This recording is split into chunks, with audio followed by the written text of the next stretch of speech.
Ya, yang jelas kami sebagai kuasa hukumnya Ayu Aulia ya melihat perkembangan terakhir bahwa Ridwan Kamil akan melakukan rekompensi senilai 105 miliar itu, ya kami tidak bisa berkata-kata, ya memang itu haknya beliau. Karena kenapa, apa yang disampaikan oleh pihak LM sangat keterlaluan, karena memang dari segi rasio saja hubungan hukum aja mungkin nggak ketemu. Ya, apa yang sudah diperbuat ini sudah menjadi kenyataan bahwa ada kerugian yang diderita oleh pihak RK. Makanya dengan demikian kita berdua mengamini ya, sebetulnya yang sangat dirugikan dalam perkara ini adalah ya, Pak RK. Pak RK. Gitu. Oke, tapi kan dari pihak RT sendiri akan menduga kalinya yang nominalnya lumayan, ya kan?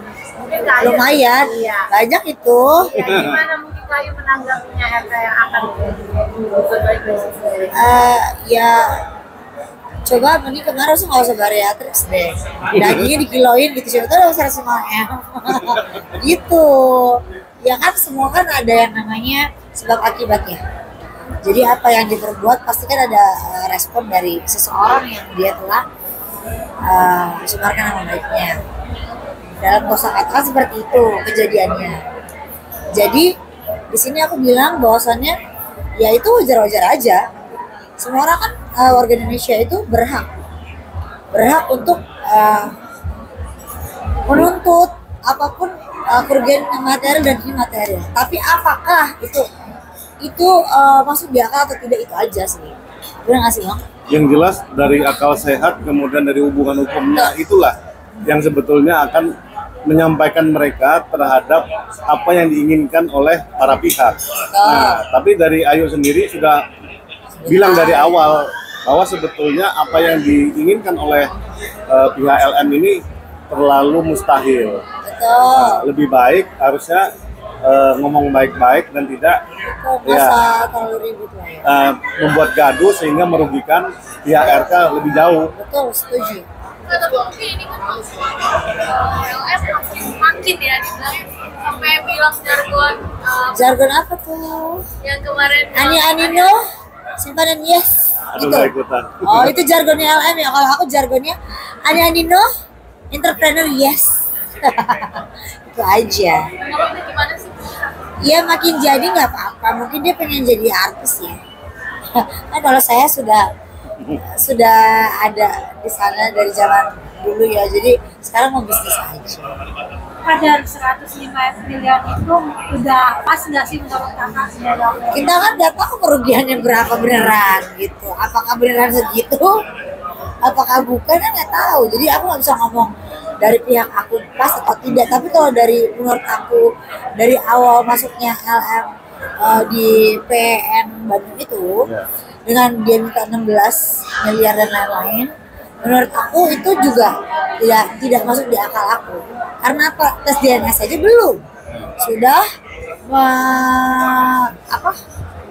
minta pertanggungjawaban gitu, menuntut ya, sudah menuntut kan, rasanya nggak adil aja gitu. Kecuali sudah tes DNA, sudah benar ini anaknya atau segala macam, ya wajar mau minta berapapun kan gitu ya. Pak, tadi kan sudah nyebut bicara tes DNA sudah dilakukan oleh kakak sendiri. Nah, abang sebagai kuasa dengan proses berjalan. Yang jelas memang kami sangat berterima kasih dengan pihak Bareskrim ya, karena memang apa yang dilakukan oleh kepolisian markas besar itu sudah sangat baik. Artinya tahapannya cepat ya, cuman memang dalam proses dia karena kasusnya nggak cuma satu, artinya memang menunggu giliran bahwa perkara ini akan dinaikkan ada tersangkanya atau tidak. Karena memang bisa kita cermati ya, kalau kita dari sisi praktisi hukum, kita lihat nih, sebetulnya memang ada nggak yang benar-benar menghubungkan antara LM dan RK. Betul. ada nggak sebetulnya. Betul. Nah itu yang sebetulnya tanpa perlu mencek ada DNA atau tidak, itu cukup membuktikan bahwa memang ada niat jahat nggak di balik itu. Nah ini yang sangat menarik. Klien saya Ayu Aulia sudah menegaskan dari awal Dan bahwa dengan bukti, Pak. dengan bukti-bukti yang clear bahwa sebetulnya hubungan hukumnya ini sangat-sangatlah jauh apa yang diklaim oleh LM, karena ini macam skincare overclaim ini. Overklaim ya. Kalau overclaim ini kan kadang-kadang dia agak sulit ya kita nerimanya ya. Ya. Makanya Ayu Aulia ini menegaskan posisi yang benar begini loh. Nah makanya ketika ada rekonvensi yang akan dilakukan oleh pihak Ridwan Kamil senilai 105 miliar, saya yakin pasti pihak Pak RK Sudah berpikir itu. akan melibatkan klien saya sebagai saksinya. Karena kenapa?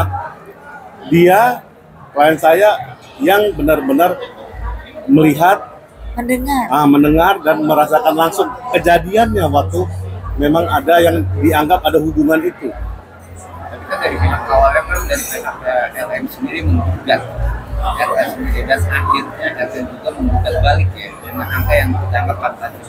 Iya kan? Karena Apakah mungkin itu dari modusnya posisi- dia. Apakah RK yang menyatakan memang meyakinkan menemukan anaknya dan akhirnya digugat balik? Ya bisa jadi. Jadi kayak mungkin menurut aku nih ya, dari segi pemikiranku mungkin nggak akan bisa dibayar kan 105 miliar. Orang dia aja nipu, dugaan nipu, diduga nipu piyama dan endorse belum di apa gimana caranya untuk Menyelesaikan ini ya. 105 miliar itu. Sedangkan yang 1 juta 2 juta aja.